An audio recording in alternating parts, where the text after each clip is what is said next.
What is up mga kaumis? Magandang umaga sa inyo lahat, no? Zero TV muli para sa isang panibagong vlog. We are here at Rusi uli. Rusi Karuhatan, ang aking kasa. Kung saan ko si Zero Tool, nandito ako ngayon. And ayan, nakikita nyo to. Meron tayong bagong motor na i-review or itatopic man lang kahit saglit na, no? Kasi actually, kung di nyo na itatanong, first motorcycle ko guys is Lipan 110 na ano, na China bike ata siya, alam ko eh. Pero ang pagkakaano ko doon, pagkakaalala ko, doon ako natuto mag-manual na motor. Doon ako natutong mag-paandar ng motor talaga. Kasi first bike ko yun, and medyo memorable siya sa akin. Ito yung itsura niya. Ayan, ayan yung itsura ng Lipan 110 ko. Binenta ko din siya actually. Napakamura ko lang binenta, around 9,000 lang din or lower pa. And ayan, ito, it brings me some memories guys na talagang nostalgia pa. Kasi ito yung ganitong style ang aking unang motorsiklo. Ayan o. Hindi natin mapagkakaila guys, nakakamukha niya talaga yung Raider or RS150 ng Honda. Ayun ang pagkakalam ko.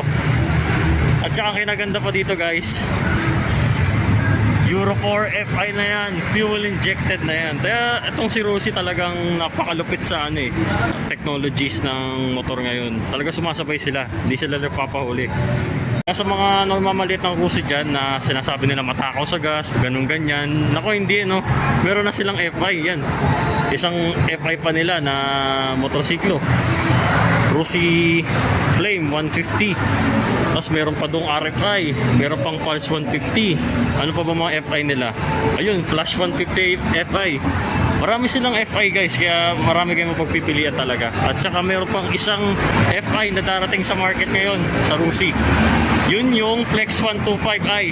Kaya abangan nyo yung review natin dun guys. Hahanap tayo ng unit and isi-share ko sa inyo kung ano yung mga specs nun at features no. Pero sa ngayon, focus muna tayo dito sa motor na to.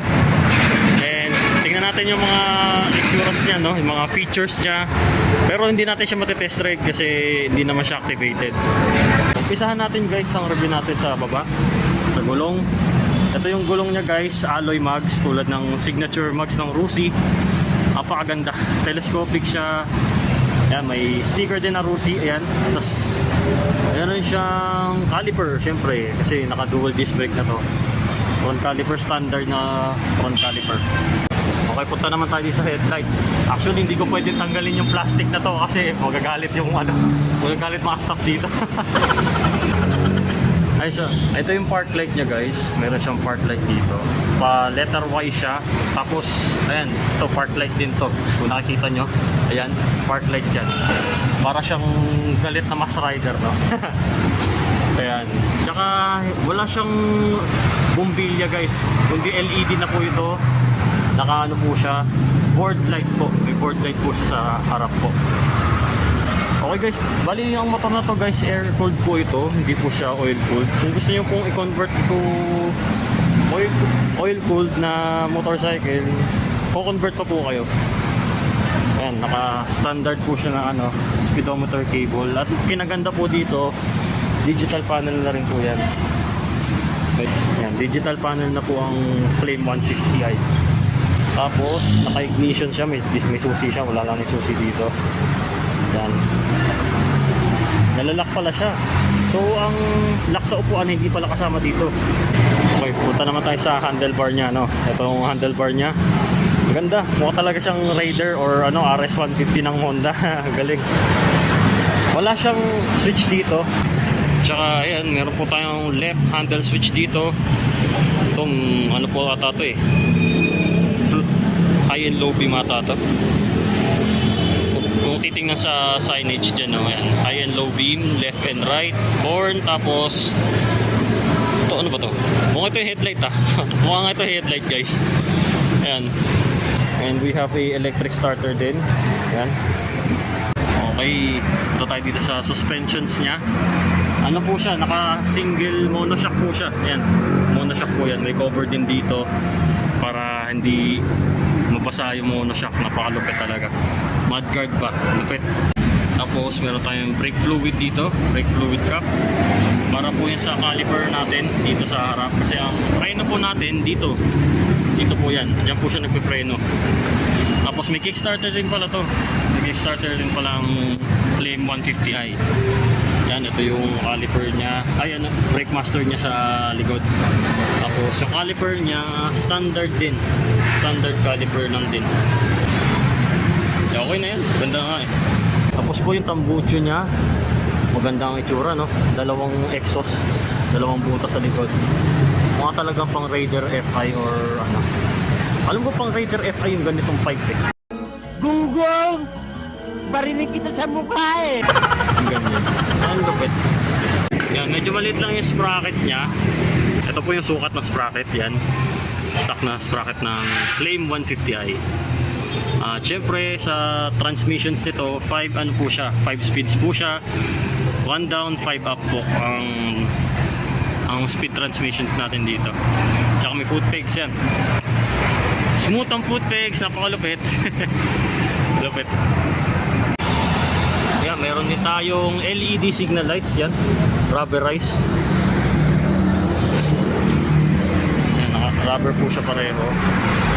Tsaka hindi mawawala ang ating libreng plaka ng Rusi na sabot-sabot lang yan. Shoutout Rusi. Yung mugs niya sa likod guys, ito yung sukat nun. Tapos yung gulong niya, hindi dito naman siguro yung size ng gulong. Tubeless na rin pala to guys, no? Ayan. 110/70 by 17. Ayan ang sukat sa likod. Ayan. 70 by 90 by 17. Ang specs ng gulong na to. Bali size 17 pala to sakali kung tutusin. Yung buong ano, yung buong mugs natin sa harap tsaka sa likod. 17 po ang sukat. Okay guys, yun lang yung specs ng 150 Flame Rusi 150 Flame FI. Yan. Yan po ang pangalan niya. Kasi alam ko dating pangalan nito is Sparkle 150 mukhang hindi naman kaya-aya yung ano na yun, ano, pangalan na yun, Sparkle 150. Pero ngayon maganda ng pangalan niya. Mas pinaastig, Flame 150i. Pucha na yan. Ayan. Kaya shoutout dito sa Rusi.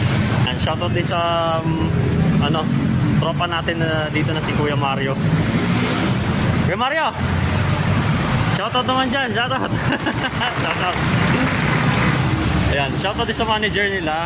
And kung gusto nyo ng ganito, Rusi Flame FI, lilip ko sa description yung number ni Kuya, ano, ni Pops Mario.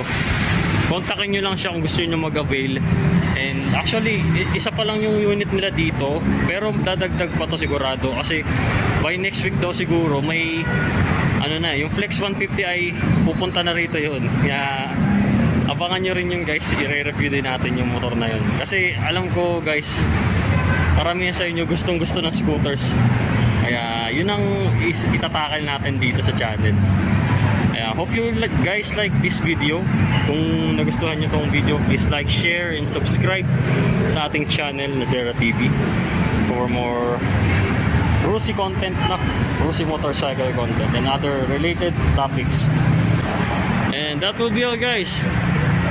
And this is Zera TV, ride safe sa lahat. Zera TV out. Kung napapansin nyo, nasan ba si Zera Tol? Ayun lang naman. Nakapark doon.